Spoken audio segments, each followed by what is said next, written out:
8 razy 24 minus 32. 30 minut? Godzina?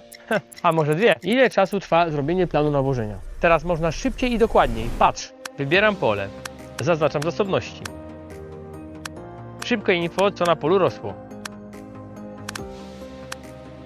Teraz tylko gatunek i zakładany plon. Asystent NPK daje mi wynik. Ja tylko wybieram nawóz.